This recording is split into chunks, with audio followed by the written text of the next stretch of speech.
Proyek pengerjaan ruas Jalan Cicalung Pasir Ayu menyimpan sejumlah masalah. Diduga akibat tidak adanya studi kelayakan AMDAL dalam master plan perencanaan, sejumlah warga terdampak pelebaran jalan tidak mendapatkan ganti rugi.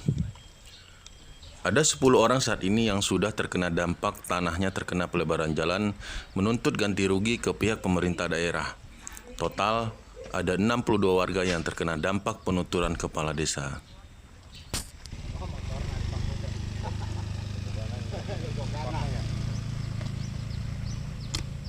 Ini dari awal saya tuh merasa kaget gitu ya. Iya. Kagetnya gimana gitu. Pertama lahan yang sebelah sana kebetulan yang orang tua saya gitu. Iya. Udah mulai digali, terus pohon udah ditebang, sementara jangankan semacam ganti rugi gitu. Betul. Istilahnya izin juga nggak ada. Gitu. Oh, izin juga tidak ada, Pak?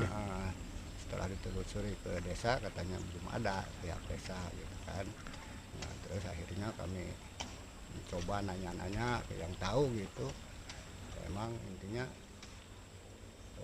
sesuai dengan proyek ini kan udah jalan kabupaten gitu kan. Iya. Menurut kami udah pasti ada ganti rugi Iya. gitu kan. Sementara ya sampai sekarang kami sedang memperjuangkan hak kami gitu sebagai pemilik Ada lahan, berapa gitu. orang, Pak, seluruhnya, Pak, yang belum Yang udah digarap sampai sana 10 orang. 10 orang. Nah, kalau seluruhnya sampai pas desa tuh 50 orang yang digarap rencana proyek ini.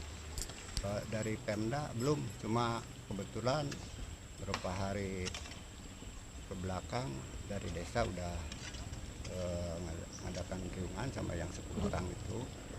Ya, dalam kesempatan itu belum ada kesimpulan mutlak gitu. Oh, iya. Ya, kami tetap yang ditanyakan itu masalah ganti ruginya itu. Iya.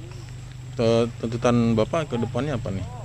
Ya, tuntutan saya sebelum khusus masa proyek ini, sebelum ganti rugi yang dari hak kami diterima, tolonglah proyek ini dihentikan. Dihentikan, Pak, ya? Iya. Ada kesan, ya itulah penyerobotan atau apa gitu.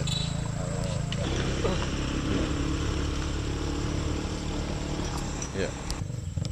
Jadi awal itu kita mendapat laporan dari masyarakat bahwa di Desa Pasir Ayu ini ada pelebaran jalan.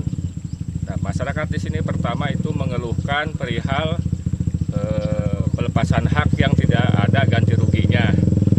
Nah, setelah kita telusuri, kita menemui dinas, menemui Pak Bubuk, gitu kan, maka didapatlah keterangan bahwa memang pemerintah daerah itu tidak menyediakan sampai saat ini dana untuk pembebasan, di mana pemerintah sendiri tidak mempunyai tim untuk pelepasan lahan ini. Gitu. Ya. Mekanisme sebenarnya seperti apa, Pak Dadang? Seharusnya gitu Ya, untuk proyek pemerintah. Menurut aturan kan itu ada di Kepres nomor 30 tahun, saya lupa lagi, tahun 2015 mungkin ya, itu nanti bisa dikoreksi gitu kan ya. Di sana itu adalah itu tata cara bagaimana pelepasan hak yang benar gitu. Betul. Pelepasan hak benar, dan ini sayang sekali dari dinas sendiri itu mulai PPK-nya gitu kan, itu menyatakan bahwa ini sudah kesepakatan dengan warga gitu kan, dengan adanya berita acara itu. Sedangkan dalam berita acara itu juga gitu kan, itu kita tidak mendapatkan klausul yang jelas gitu. Masalah pelepasan hak ini gitu, yang ada itu akan dibicarakan dengan aturan pemerintah yang menuju ke Kepres itu gitu kan, dalam pengertian kita. Sejauh ini yang sudah dilakukan oleh pihak LSM sendiri sudah sejauh mana, Pak? Ya, kita sekarang sudah menyampaikan ini ke dinas dan juga ke Dewan di Komisi 3 yang rencananya hari ini akan meninjau ya ke lokasi dan berdialog dengan masyarakat gitu. Kalau di jadwal itu jam 1 mungkin masih dalam perjalanan, kita belum jelas juga gitu. Dan insya Allah lah kita akan tuntaskan ini untuk kepentingan masyarakat gitu. Ya, terima kasih, Pak. Pada Selasa 30 Juni 2020, Komisi 3 DPRD Kabupaten Majalengka dipimpin oleh Dadang Asatari meninjau lokasi pengerjaan setelah hal tersebut ramai dibicarakan di media sosial. Hadir dalam kesempatan tersebut rombongan pihak Dinas PUTR, Camat Sindang, dan juga Kepala Desa Pasir Ayu.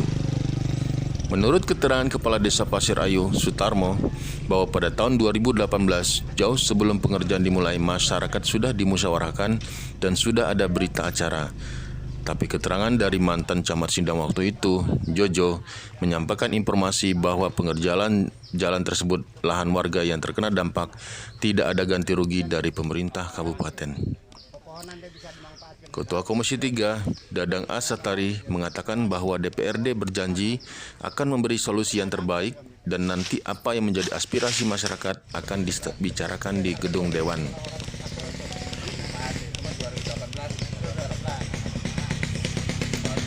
Penjelasan lebih luas menyangkut kepemilikan harta benda dapat ditemukan pada Undang-Undang Dasar RI 1945 sebagai konstitusi tertinggi negara kita. Pasal 28 huruf G telah menjamin bahwa setiap orang berhak atas perlindungan harta benda yang dibawa kekuasaannya. Lebih lanjut, Pasal 28 huruf H ayat 4 menyatakan bahwa setiap orang berhak mempunyai hak milik pribadi dan hak milik tersebut tidak boleh diambil oleh sewenang-wenang oleh siapapun. Pembuktian benar tidaknya hak milik tersebut merujuk pada penjelasan Pasal 24 ayat 1, 2 huruf K Peraturan Pemerintah Nomor 24 Tahun 1997 tentang pendaftaran tanah. Ringkasnya, pembuktian hak milik dapat berupa sertifikat hak milik dan atau domisili tinggal 20 tahun berturut tanpa ada yang komplain. Secara spesifik, seluk-beluk perkara ganti rugi tanah dijelaskan secara lugas dalam Pasal 5 Peraturan Presiden Nomor 65 Tahun 2006 tentang perubahan atas Peraturan Presiden Nomor 36 Tahun 2005 tentang pengadaan tanah bagi pelaksanaan pembangunan untuk kepentingan umum. Disebutkan salah satu kegiatan pembangunan untuk kepentingan umum yang dilaksanakan oleh pemerintah atau pemerintah daerah adalah jalan umum.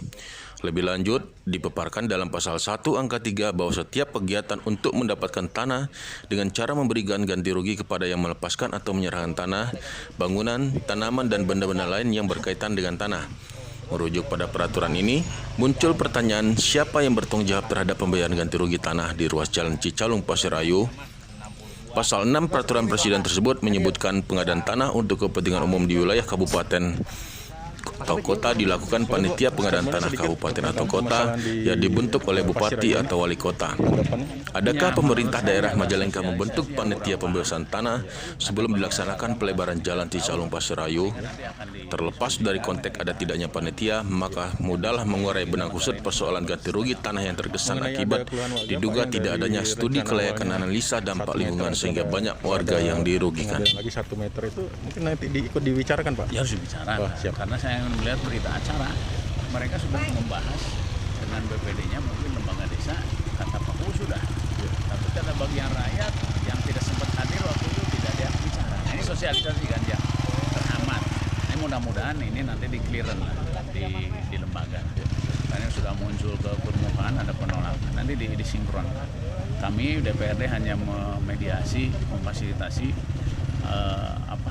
konflik ini. Saya miskomunikasi aja, sosialisasi yang kurang pas. Ya, terima kasih Pak Ketua.